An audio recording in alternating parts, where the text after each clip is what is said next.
नमस्कार। आज हम देख रहे हैं जी रे वैन का एक नॉवल डबल क्रॉस।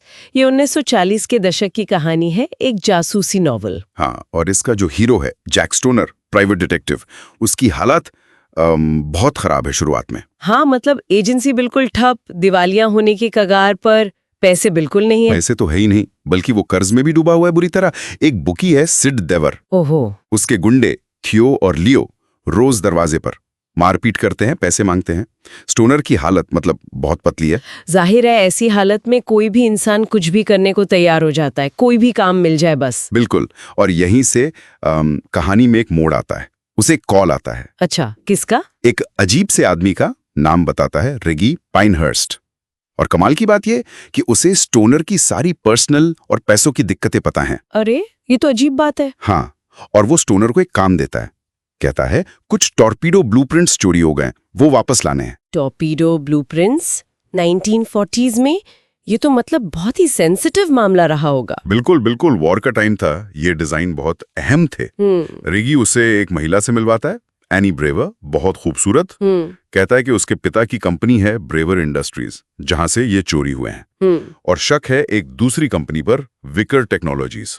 तो स्टोनर को लगा होगा चलो सीधा से केस है, ब्लूप्रिंट्स ढूंढो, पैसे मिलेंगे, झमेला खत्म। हाँ, उसे तो यही लगा, लेकिन कहानी इतनी सीधी नहीं है। जल्द ही सीन में एंट्री होती है डिटेक्टिव वैलिस हैनिगन की। पुलिस? हाँ, और साथ में दो लोग और जो खुद को FBI एजेंट्स बताते हैं, वेबर बंधु। FBI भी? मामला तो बड़ा होता जा रहा है। और वो आते ही पूरी कहानी पलट देते हैं।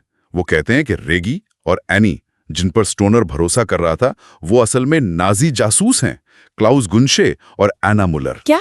नाजी जासूस? हाँ, और उनका प्लान है ब्लूप्रिंट्स जर्मनी भेजना। और वो स्टोनर को मजबूर करते हैं कि वो डबल एजेंट बने, उनकी मदद करे इन्हें पकड़ने में। बाप रे, ये तो स्टोनर बुरी तरह फंस गया। एक तरफ ये FBI वाले, दूसरी तरफ वो बुकी सिड देवर, वो भी तो पीछे पड़ा था। बिल्कुल, सिड देवर को भी वो ब्लूप्रिंट्स चाहिए, वो भी स्टोनर को धमका रहा है। और ऊपर से स्टोनर खुद एनी की तरफ थोड़ा खिंचाव महसूस कर रहा है। तो अब वो किस पर यकीन करे, रेगी और एनी पर, या हैनिगन और FBI पर, या देवर से डारे? मतलब हर तरफ से फंसा हुआ। और ये कंफ्यूजन, ये धोखा, ये अपने पीक पे पहुंचता है एक वेयरहाउस में, जहां सब आमने सामने आते हैं।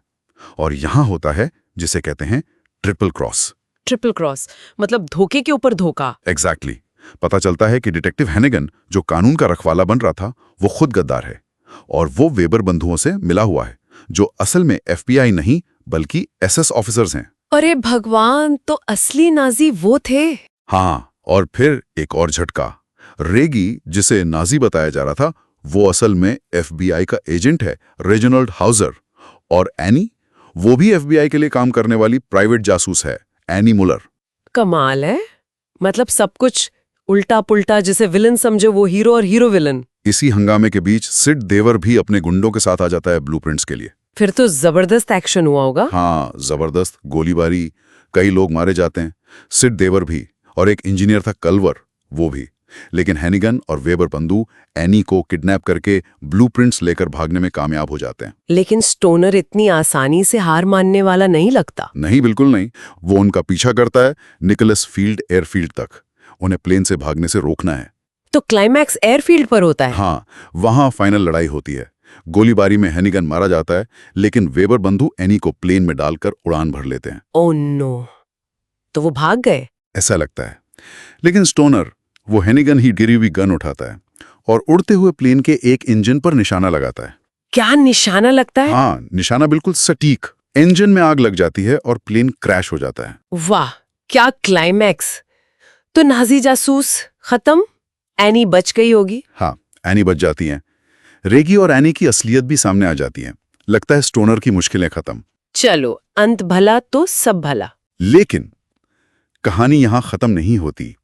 एक एपिलॉग है कहानी के बाद का हिस्सा, और वो काफी चौंकाने वाला है। अच्छा, उसमें क्या होता है? स्टोनर और एनी शादी कर लेते हैं, हनीमून के लिए हवाई जाते हैं। हवाई? एक मिनट, कहानी 1941 की है ना? हवाई दिसंबर 1941 मतलब? हाँ, पर्ल हार्बर। वो दोनों जापानी हमले के गवाह बनते हैं।